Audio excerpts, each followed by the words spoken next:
What's up, boys? Callsign Grimey here, and I am excited to share this news and get the word out. We're going to jump straight into it. Multi-threading for DCS has now been introduced in the new open beta release.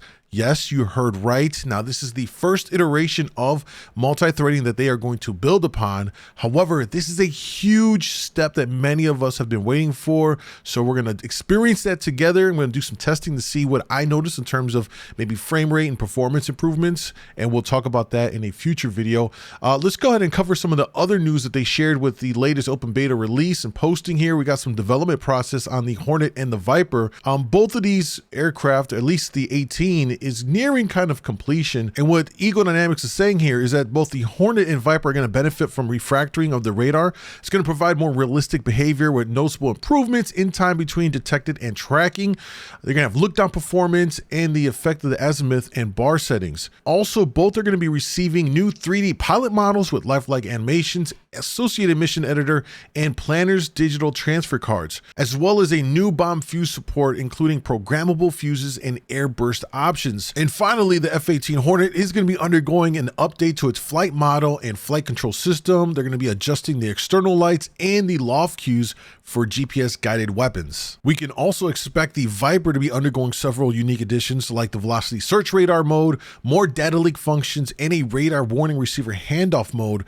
Even after both these aircraft are out of early access, which it seems like they may be getting close to, development will continue, Ego Dynamics has said. Next, let's talk about my favorite, the Apache. Now, Ego Dynamics is saying here that work continues on the Apache with much of the focus on bug fixes and polishing up what they've already introduced into the game. And a big push on fixes and tuning has been made to alleviate a lot of issues that we in the player base have experienced, whether it's confusion or just kind of overall frustration in navigating and working the plane. I see you, George. Some of the key things they point out after mentioning this are tuning of the damage model, engine start issues, and improvements to the flight model, SAS, and hold modes. While they're working on bug fixes and tuning what we already have, they make it clear that they are also working on new features that we are really excited about.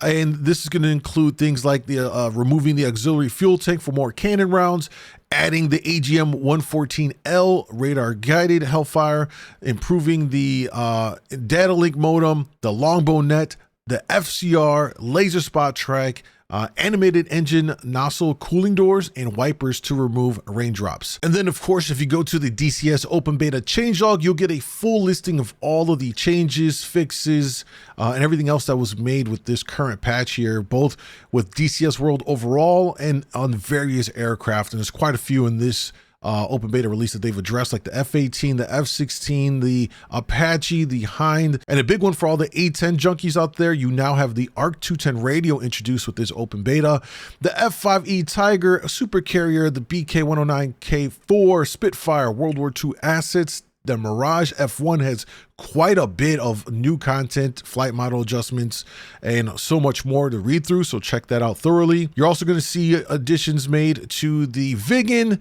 The Tomcat has some more additions and fixes done with it.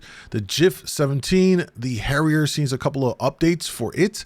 The Mirage 2000, the Christian Eagle 2, and quite a few other aircraft. So take a look at that in detail, okay? And before we wrap up this video, let's talk a little bit more about multi-threading, because Ego Dynamics has posted on the forums a FAQ with everything you need to know with this initial launch of multi-threading, and I highly recommend you read through it. I'll link to it down below.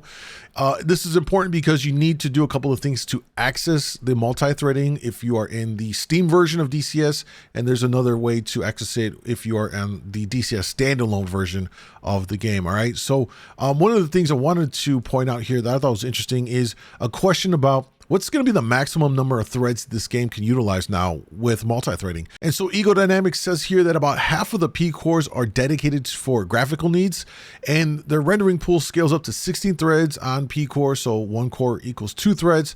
Those other P cores are going to be used for main logic thread, sound engine threads, the auxiliary thread pool that's going to occupy all available space.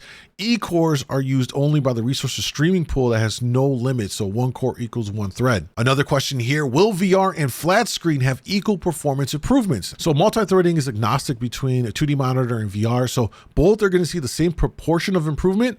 And it's important to note that VR is in general more demanding, so you will see lower FPS than flat screen performance given the higher rendering overhead. So there you are for all our VR virtual pilots out there. Now you know. And that is going to wrap it up for this video, catching you up on everything you need to know with this latest DCS World open beta release. The big news, of course, here that we have multi-threading first iteration now introduced into the game. So, double check that your computer can handle it, that it's configured for this thing, and go ahead and set yourself up to start experiencing this. And I would love to hear how the performance is for you once you've got a couple of hours into DCS with the new multi-threading.